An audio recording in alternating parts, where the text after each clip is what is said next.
Welcome, my name is Colleen Tauke and I'm the sewing specialist here at Fons Porter. In this Quilting Quickly tutorial, I'm going to show you how to make the blocks in the table runner called Christmas Confetti.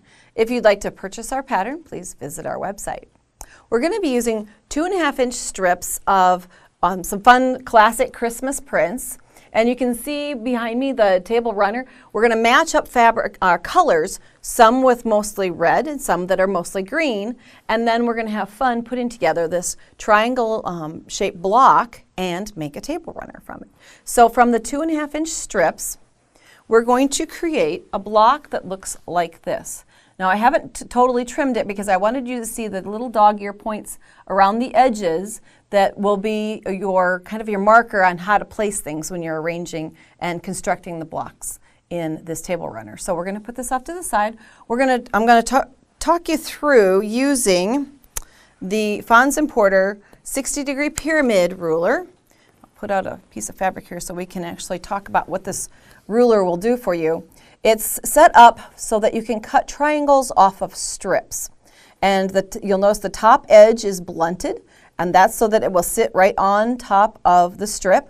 And then down through the center, there are yellow dots, and that gives you the finished unit size in the yellow circle. And then along one border here, there are numbers that will tell you what size strip you will be cutting from. So in this instance, we're using a 2.5-inch strip. So a 2.5-inch strip along the side will then yield a 2-inch triangle. So let's, we'll put this off to the side.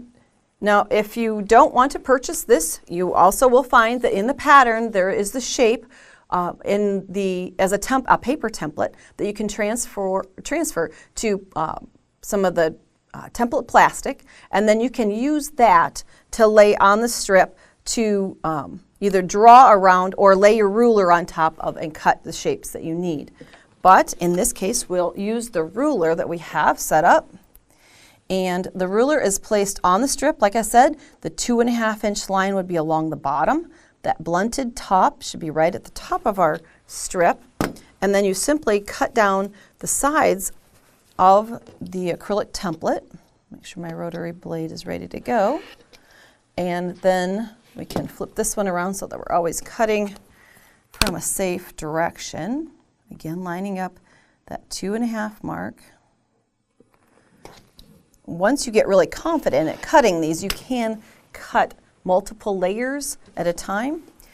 But once you kind of have to get a comfort zone of how to use the tool first, and then jump in and cut a lot of triangles at once. You'll follow your pattern for the desired number of reds and greens, and then the other prints that go along with them. So you would just work your way down the strip, back and forth, cutting your strips. Not much waste in this process. So once we've got all of the pieces that we need, it's all about the construction. So we're going to use this almost like a diagram like you would from the pattern. And we're going to be laying out our block.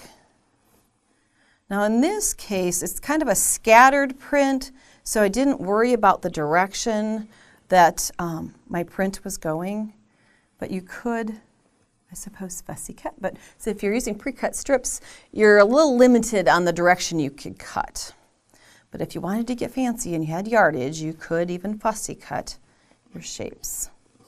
So we're using 3 of one print and 6 of the red to construct this. Now what we're going to be doing is putting these together in rows, and I will show you really quick here.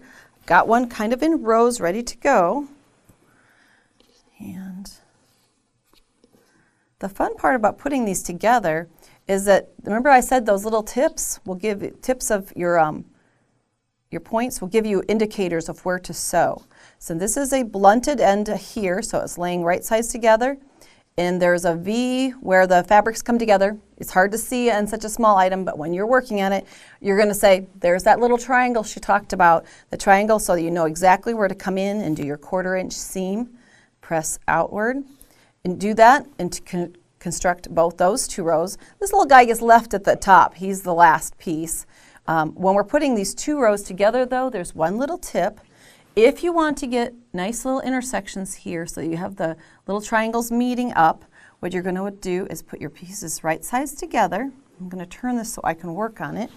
You're going to drop a pin where the two stitching lines intersect, because on the other side, that's the very top of your triangle. And you have a top to the triangle on the one below. Drop your pin into that one also, down through. Now, this is just a placement pin. I'm not going to actually fold in. This is like my North Pole. I've got one right over top of the other. Use a second pin, and that's the one I'm going to come and go through the layers to hold things together. The North Pole then can come out, and I know that those will be one right over the other. So I can stitch my 1/4 inch seam here, press it open, and create, if I put the pin in where the stitching line would fall, you would have then this piece like this. And at the end, you cap it off with your last triangle. So you're going to create all of the larger pieced triangles, put them together in rows following the diagrams in our patterns, and you'll have Christmas confetti ready to go for your holiday event. Thanks for joining me today. If you'd like to see more of our Quilting Quickly tutorials, please visit our website.